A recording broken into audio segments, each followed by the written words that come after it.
The future is not just happening. It is basically biological chip that it is in the tablet, and once you take the tablet and dissolves into your stomach, sends a signal that you took the tablet. We're developing through technology an ability for consumers to measure their own carbon footprint. Imagine the applications of that, compliance. The insurance companies to know that the medicines that patients should take, they do. Where are they traveling? How are they traveling? What are they eating? The future is built by us, by a powerful community, you here in this room. What if a bioterrorist brought smallpox to 10 airports? Individual carbon footprint tracker. Ils n'ont cessé de chercher à nous utiliser dans leurs propres intérêts, de détruire nos valeurs traditionnelles, de nous imposer leurs pseudo-valeurs. Puis qu'est-ce qu'on devrait faire avec les gens qui veulent pas se faire vacciner? On devrait appeler la police. Oui. Comme le gouvernement est en train de faire en ce moment, il faut leur couper petite chose à petite. D'une société où personne ne peut se cacher. Tous les gestes du quotidien sont analysés, interprétés, stockés. Ce qui est clair dans ce nouveau monde, on doit accepter une transparence, et je dirais même une transparence totale. Il faut s'habituer, il faut se comporter ainsi. N'ayons pas peur. 2022 will be a critical year in the history of the world. Mais si on n'a rien à cacher, il ne faut pas avoir peur. Vous n'aurez rien et vous serez heureux. Et you will eat the bugs. Voilà ce que le grand maître nous préconise. Depuis un moment, vous êtes nombreux à me questionner sur l'identité de ce chauve, qui ressemble à un mélange de François Hollande et une malédiction tout droit venue des mains de Gul'dan. Je vous présente Klaus Schwab. Après cette vidéo, vous comprendrez les réels enjeux de ce monde, et d'autant plus l'importance de miser sur votre personne. Au lieu de me spammer avec vos législatives là, maintenant, mettez votre ceinture et préparez-vous à rentrer dans l'antre du démon. Faisons d'abord un petit portrait de Palpatine. Klaus Schwab est un ingénieur et économiste allemand né à Ravensburg. C'est une grosse tête qui va jusqu'à décrocher 2 doctorats, un en sciences de l'ingénieur, l'autre en sciences économiques, avec une petite maîtrise en administration publique. Moi, paraphraser Wikipédia, Sérieusement? Une fois ses études terminées, il commence sa carrière en tant que professeur de management industriel à l'université de Genève. Heureusement que c'était pas dans le 9-3, sinon il y aurait eu des classes entières transformées en steak humain pour la famille Rockefeller.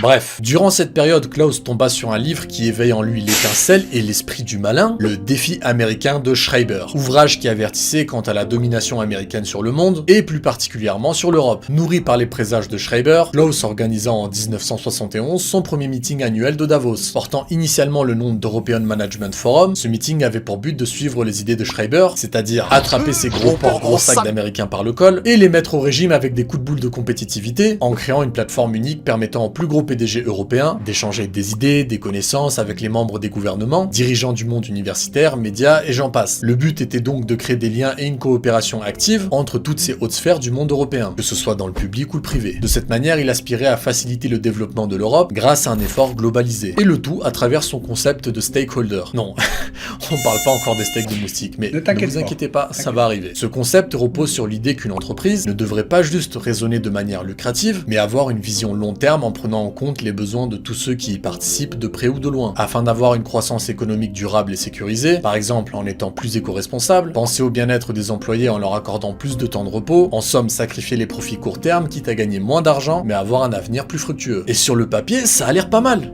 Enfin, sur le papier. Klaus avait non seulement compris l'importance de la communication et l'échange d'idées pour relever le défi américain, mais il savait également qu'il fallait miser sur le facteur humain pour le développement de relations pérennes. C'est donc pour ça qu'il faisait ses meetings à Davos, en Suisse, sur les montagnes magiques, telles que décrites dans le roman de Thomas Mann. Mais ce n'est pas tout, et ils le précisent eux-mêmes, le forum sert également de lieu de rencontre afin de créer des relations de business ou se faire des contacts personnels.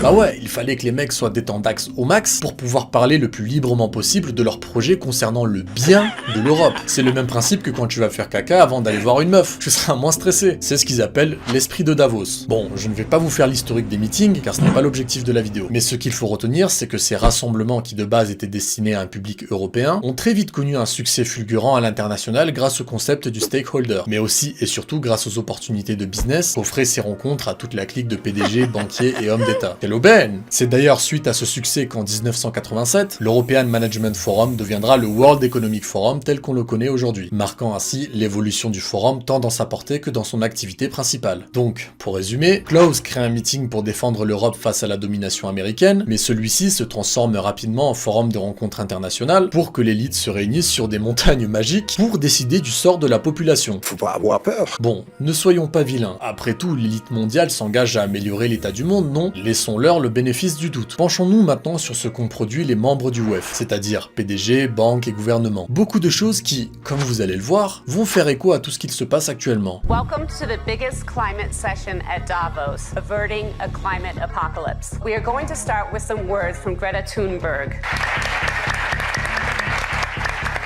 Pour commencer, ils sont à l'origine du concept d'écologie tel que vous le vivez aujourd'hui, avec notamment dès 1973 le speech d'Aurelio Peccei sur son livre The Limit to Growth, traitant des limites de l'exploitation des ressources terrestres, la pollution ou encore l'augmentation de la population mondiale. Of the Association for the Study of World. Oh, réveille-toi enculé! Il est sûrement en train de communier avec Abaddon dans les tréfonds de l'enfer là. Et il faut savoir que l'écologie est une des priorités du World Economic Forum. Bon, après c'est difficile de garder son sérieux quand on sait que le forum est partenaire avec 4 des plus gros pollueurs de plastique au monde, donc Coca-Cola, Pepsi, Nestlé et Unilever. Enfin, quand ils sont pas trop occupés à déverser du mercure toxique en Inde. Et me dit ça, moi, qui suis un protecteur de la nature et tout. How dare you? Par contre, le concept est idéal pour introduire continuellement diverses taxes et autres lois pour bien dépouiller les gueux en jouant sur les peurs, démonter les entreprises à coups de régulation et réinvestir dans le pays le plus pollueur au monde qui n'est autre que la Chine. Tout ça pour bénéficier de la production à moindre coût. Heureusement qu'ils ont monté une armée de manifestants lycéens pour sauver la planète. Manifester contre l'écologie. Comme quoi, ils aiment aussi les enfants. Ils sont également à l'origine du mouvement Gender Equality, qui a été propulsé par une étude réalisée par le forum en 2005 nommée Women's Empowerment Measuring the Global Gender Gap, qui a donné naissance à un rapport annuel mesurant l'écart entre les genres. Ah, normalement, tu vois arriver les délires d'écart salarial et de quotas qu'on nous impose aujourd'hui. Vient ensuite le concept et mouvement du No Borders, servant sa politique mondialiste. Samuel Huntington dira à ce sujet en parlant des Davosman que ces transnationalistes considèrent que ces frontières sont des obstacles qui disparaissent et voient les gouvernements nationaux comme des résidus du passé, dont la seule fonction utile est de faciliter les opérations mondiales de l'élite. Il ne faut pas avoir peur. En clair, il y a une volonté de détruire le principe de nation, ce qui fait écho aux problèmes sociétaux de nos jours. Moins il y a de gouvernements indépendants, plus le contrôle est centralisé. Moins il y a de nationalisme, plus les gens sont déracinés et sans repères. On continue avec le concept d'inclusivité qui résulte directement du mouvement No Borders. On ne peut pas parler de mondialisation sans inclure tout le monde, d'où la promotion acharnée de la mixité, du brassage ethnique qu'on voit aujourd'hui. Frère, mais pas beau-frère. Que ce soit le mouvement LGBTQXYZ, ainsi que des différents quotas respectés dans les entreprises. Et pour s'assurer de la mise en place et du bon fonctionnement de ce plan, ils ont créé le score ESG, une sorte de crédit social mais pour les entreprises. En gros, c'est un outil qui t'oblige à respecter leur agenda, donc si tu veux choper des subventions et attirer des investisseurs, il va falloir que tu te plies aux critères inclusifs. Donc quota de diversité en fonction du genre, de la couleur de peau, et plein d'autres qui viennent s'ajouter comme l'écologie et les émissions de CO2. Et si tu veux augmenter ton score ESG, tu es incité à promouvoir activement ces idéologies sous peine de te faire Great Reset. Alors, quand vous voyez le cirque annuel des changements de photos de profil sur les réseaux sociaux pour la Pride Day, sachez que c'est uniquement pour booster leur score ESG et gratter des subventions et des investisseurs. Et là, je vois déjà certains wokistes en sueur quand ils vont s'apercevoir que leur combat a été créé de toutes pièces et financé par un gros allemand blanc en sandalettes. Faut avoir peur. On peut aussi parler du financement des Femen ou des campagnes migratoires qui sont régulièrement arrosées par des gars comme Soros et qui comptent parmi ces faits d'armes le fait d'avoir dépouillé la Banque d'Angleterre en la shortant comme un vulgaire shitcoin. Mais pas de panique, certains médias nous disent que c'est un philanthrope.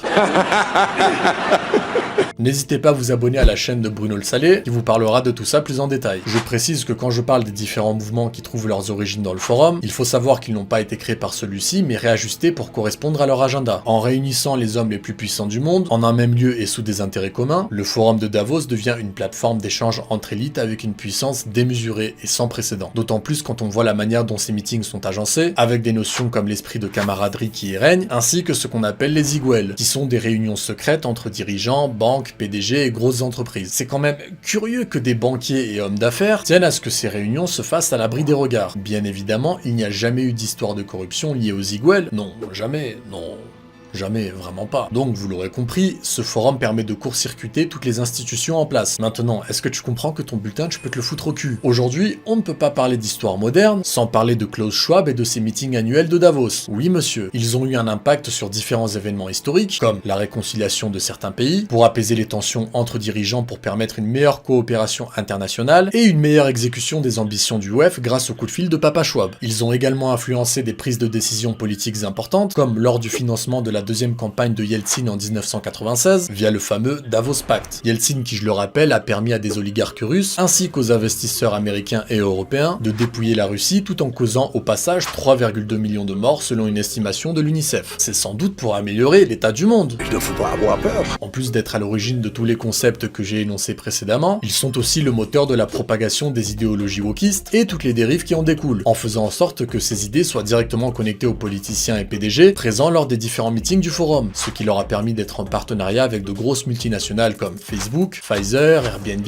Airbus, Google et j'en passe. Dans son livre Room 19, The Great Reset, Klaus soutient directement tous ces nouveaux mouvements, comme il le dit si bien. L'activisme des jeunes augmente dans le monde entier, révolutionné par les médias sociaux qui augmentent la mobilisation à un point qui aurait été impossible auparavant. Il prend de nombreuses formes différentes et aborde des questions aussi diverses que le changement climatique, les réformes économiques, l'égalité des sexes et les droits LGBTQ. La jeune génération est fermement à l'avant-garde du changement social. Il ne fait guère de doute qu'elle sera le catalyseur du changement et une source d'élan critique pour le grand reset. We need a great reset. Normalement, ça devrait vous mettre la puce à l'oreille, sans faire de jeu de mots. Alors, j'espère que vous êtes prêts à vous faire réinitialiser. Quand on se penche un peu sur les partenaires du WEF, peut-on réellement se fier à Coca-Cola pour prendre des décisions concernant notre santé? À Nestlé pour sauver la planète alors qu'ils ont pissé dans une rivière? J'ai pissé dans l'aquarium et tous les poissons sont crevés. Le ptio, quand il s'est levé le lendemain matin, il pleurait parce que les poissons étaient crevés. À Zuckerberg pour être un des leaders de la 4e révolution industrielle et du transhumanisme, alors qu'il a loué son âme en Airbnb à Belzébuth? Il ne faut pas avoir peur. Parlons maintenant du tant attendu Great Reset, dont Combini a fait allègrement l'éloge. Le complotisme est quand même très marqué à droite. Ce qui devrait vous mettre une deuxième puce à l'oreille, la théorie veut que tout ce que ce média poubelle promeut soit cancérigène. Le projet, reconstruire l'économie mondiale de manière durable, en mettant en pratique son idéologie du Global Corporate Citizenship, qui consiste en une coopération de tous les habitants du monde pour répondre aux différents enjeux économiques, climatiques et sociaux. Jusqu'à là, rien d'alarmant. Mais pour arriver à cette finalité, il sera nécessaire de passer par ce qu'ils appellent la 4e révolution industrielle, qui n'est autre que la mise en place du transhumanisme. Ce que nous voyons, c'est une sorte de fusion du monde physique, digital et biologique. Au sein même de la vie quotidienne et avec tous les concepts qui en découlent. Au final, le plan consiste à instaurer un monde dominé par les big tech. When I was 21, I finally realized that I was gay. Now imagine the situation when an algorithm can tell any teenager where he or she is on the gay-straight spectrum. Astaghfirullah.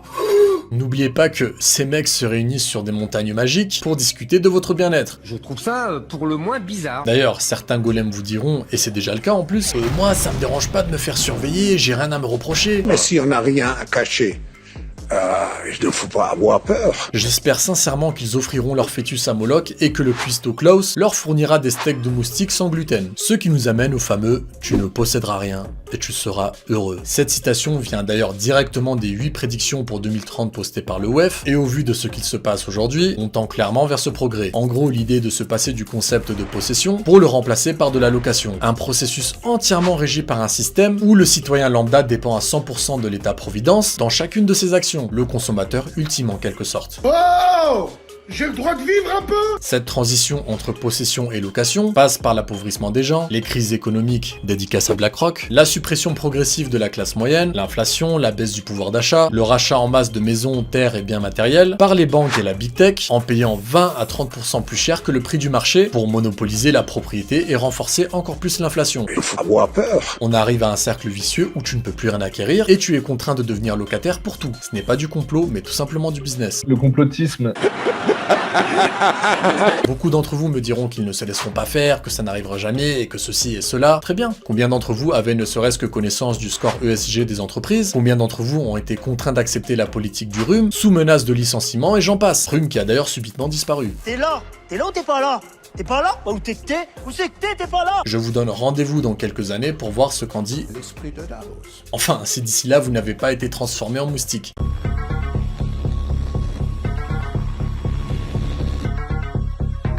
Cette vidéo est maintenant terminée. J'ai essayé de synthétiser au maximum parce qu'il s'agit d'un sujet extrêmement long et complexe. Alors, pour ceux que ça intéresse, j'ai mis toutes les sources en description et je parle de sources officielles, hein. Pas de vidéo en 144p avec Requiem for a Dream en fond. Donc, si après cette vidéo on coupe les freins de ma voiture, les accidents de circulation, je vous donne rendez-vous sur le nuage, mais pas celui que vous pensez. Oui, c'est qui? C'est votre commande Uber, monsieur. Mais je n'ai rien commandé. Un vidéaste a été retrouvé mort chez lui, suicidé de 3 balles dans le dos. Pourtant, ses proches affirment qu'il était heureux. Il sortait les voisins et disait bonjour aux poubelles. Circulez, dossier suivant. We need a great reset. We need reset. Reset. Reset. We need reset. Reset. Great reset. Reset. Il ne faut pas avoir peur.